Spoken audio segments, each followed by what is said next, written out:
Nothing is wrong. Your life is stable. You're functioning. You meet your responsibilities. Maybe you even achieve things you once wanted. From the outside, everything looks fine.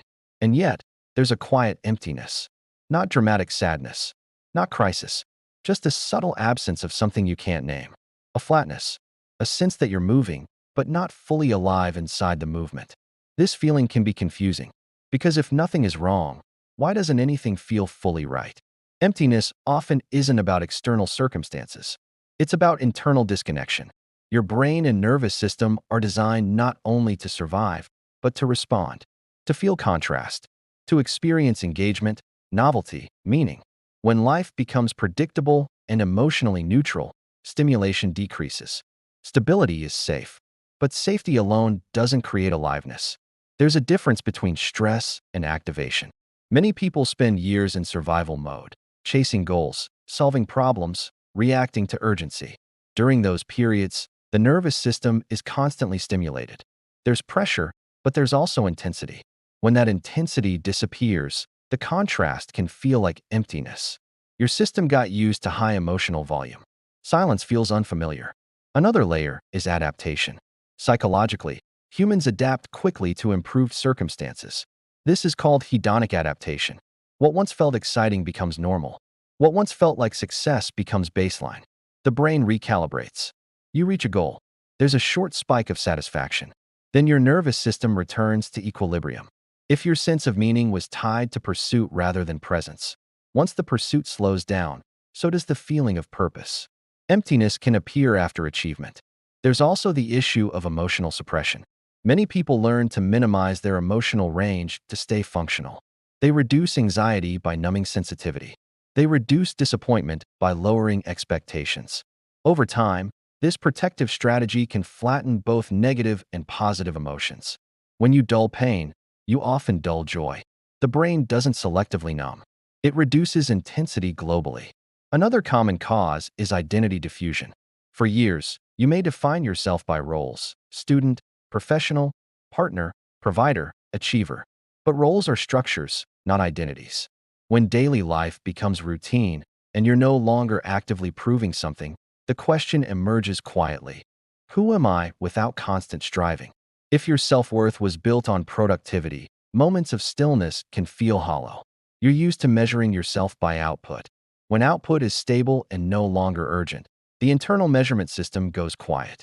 Silence can feel like emptiness when you don't yet know how to experience yourself without evaluation. There's also the neurological component of dopamine regulation. Dopamine isn't just about pleasure. It's about anticipation, movement towards something. When your days become predictable and there's no clear anticipation of change, dopamine activity stabilizes at a lower level. You're not depressed. You're understimulated in a specific way. Modern life intensifies this dynamic. Constant digital stimulation trains the brain to expect novelty, quick shifts, fast feedback. When real life moves slower than your digital environment, it can feel muted by comparison.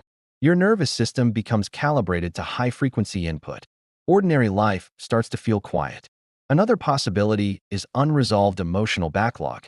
Sometimes emptiness is not absence. It's unprocessed emotions sitting beneath awareness. When you've been functioning for a long time without pausing to feel grief, anger, confusion, or doubt, the emotional system becomes compressed. Instead of sharp pain, you experience general numbness. Numbness is often a protective ceiling placed over deeper feeling. It's important to understand.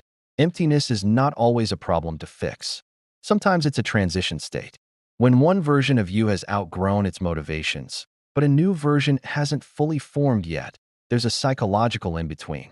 The old drivers don't energize you anymore. The new ones aren't clear. This in-between feels like drifting. But drifting is not failure. It's restructuring. So what can you actually do when life feels fine, but you feel empty? First, reintroduce contrast intentionally. The nervous system needs variation. That doesn't mean chaos. It means novelty, learning, physical movement, creative expression, new environments. Small shifts can recalibrate stimulation without destabilizing your life. Second, expand emotional range safely. Instead of chasing happiness, allow subtle emotions to surface. Journaling without structure. Sitting in silence without distraction. conversations that go slightly deeper than usual. Emotional depth often returns gradually when space is created. Third, shift from achievement-based meaning to experience-based meaning. Achievement asks, what am I producing? Experience asks, what am I noticing? Attention is a powerful regulator of aliveness. When you consciously notice sensory detail, sound, texture, temperature, your brain increases present moment processing. Presence often feels fuller than constant evaluation. Fourth, examine your internal metrics. If you only feel valuable when improving, progressing, or outperforming, stability will always feel insufficient. Redefining worth to include being, not just doing, changes the internal equation. This shift takes time. And finally, accept that emotional states fluctuate in cycles. You are not meant to feel intense purpose every day. Human psychology operates in waves. High engagement phases alternate with integration phases. Growth alternates with consolidation. Emptiness may simply be integration, a quiet reorganization beneath the surface. The mistake many people make is interpreting emptiness as failure. They panic. They search for dramatic change. They disrupt stable foundations in order to feel intensity again. But intensity is not the same as meaning. Sometimes the absence of chaos feels like absence of self because chaos was once your primary reference point. When life becomes calm, you have to meet yourself without adrenaline. That meeting can feel unfamiliar. But within that unfamiliar space is something subtle, the opportunity to build identity not around urgency, but around awareness, not around proving, but around being. If nothing is wrong, and yet something feels missing, the answer may not be to add more. It may be to listen more carefully. Emptiness is often a quiet question, not what's wrong with my life, but what part of me has been unheard.